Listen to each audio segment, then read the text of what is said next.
The Silent Symphony of Vincent van Gogh, A Journey Through Shadows. Introduction.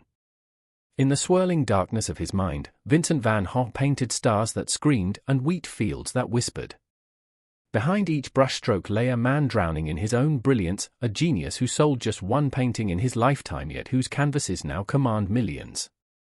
His was not merely a story of art, but a harrowing battle against the demons of mental illness, a desperate search for connection in a world that branded him an outcast, and ultimately, a testament to how suffering can birth extraordinary beauty. Early life, seeds planted in barren soil. Born on March 30, 1853, in the humble Dutch village of Groot-Zundert, Vincent emerged into a world unprepared for his intensity. The son of a Protestant minister, he inherited not just his father's moral fervor but a burning, insatiable desire for meaning that would both fuel his art and consume his sanity. The crushing weight of isolation. Even as a child, Vincent stood apart. While other children played, he wandered alone through fields and forests, his keen eyes absorbing every detail of light and shadow. This early solitude foreshadowed the profound isolation that would haunt him throughout his life. His attempts to forge a conventional path, as an art dealer, teacher, and finally preacher, all collapsed into humiliating failure. Each rejection drove him deeper into the labyrinth of his own mind. "I am always looking for a place to belong," he confessed to his brother Theo, words that echo with shattering poignancy when one considers that 2 centuries later, his work would hang in the world's most prestigious galleries, a belonging granted only after death. The artistic awakening, salvation through suffering. At 27, standing amidst the wreckage of his failed ambitions, Vincent seized a paintbrush, not knowing it would become both his salvation and his cross. His early works reflected his torment, dark, brooding scenes of peasants with hands gnarled like ancient roots, their faces etched with the same desperation he felt clawing at his own heart. The lifeline of brotherhood. In the tempest of Vincent's life, one lighthouse remained steadfast, his younger brother Theo. Through hundreds of letters exchanged between them, we glimpse not just the development of an artistic genius, but the raw, bleeding heart of a man desperate for understanding. "There is nothing more artistic than to love people," Vincent wrote, a statement breathtaking in its irony from a man who found human connection so elusive. As Vincent's brush danced across canvas, his unique style emerged, colors that pulsed with emotion, brushstrokes that seemed to vibrate with his own inner turbulence. Yet each artistic breakthrough was shadowed by deepening psychological crisis. The climax, it mind aflame. Vincent's mental health spiraled into chaos during his time in Arles. His dreams of creating an artist's colony, a utopia of creative minds, shattered when his friendship with Paul Gauguin collapsed in violence. On December 23, 1888, after a fierce argument, Vincent committed the act that would forever define him in the public imagination. He sliced off part of his own ear, a horrifying physical manifestation of his internal agony. Asylum walls and starry nights. Confined within the walls of St. Paul de Morsol Asylum, Vincent's creativity exploded.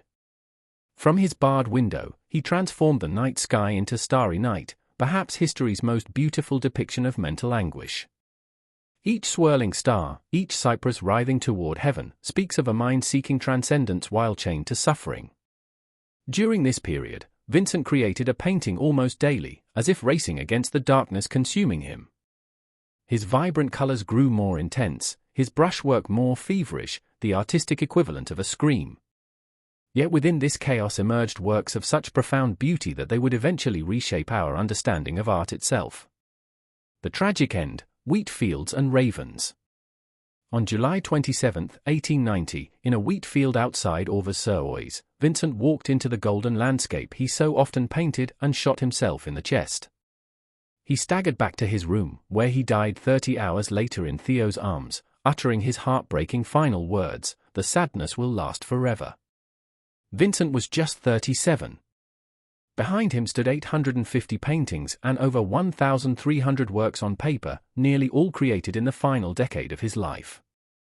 He died believing himself a failure, unaware that his canvases would one day move millions to tears.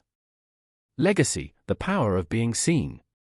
Vincent van Gogh's story transcends art history. It is a devastating reminder of how isolation amplifies suffering, while connection offers the possibility of redemption. His letters reveal a man who desperately sought understanding in a world that dismissed him as mad. Today, his paintings do not merely hang on walls, they speak to all who have ever felt misunderstood, all who have struggled with mental illness, all who have yearned for connection. Affirmations for the modern soul. You are not alone, your darkest moments connect you to the human experience, reach out before the silence becomes deafening. Connection heals, even Vincent found moments of peace when supported by those who saw beyond his illness to his humanity. Art as survival. Creation can be an act of defiance against despair, transforming pain into something that transcends suffering. Resources for those in shadow. National Alliance on Mental Illness, NOMI, https://www.nomi.org. Mental Health America, MHA, https://www.mhnational.org. Art Therapy Resources, Art Therapy, https://arttherapy.org. Conclusion. Vincent's brushstrokes continue to pulse with life long after his heart ceased beating. His story compels us to recognize the Vincent van Goghs among us, brilliant, tormented souls navigating the precipice between genius and madness. It urges us to reach toward those in pain, to build communities where vulnerability is met with compassion rather than judgment. For in the end, Vincent's most powerful lesson may be this: the very aspects of ourselves that seem most broken, most isolating, most beyond redemption, these are often the wellsprings from which our greatest contributions to humanity will flow.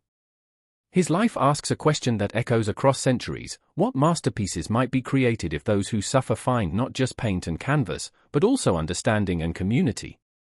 You are not alone. In this truth lies both Vincent's tragedy and our redemption. #Vincent van Gogh, #mental health awareness, #artistic expression, #you are not alone, #connection and community, #resilience, #healing through art, #mental health matters.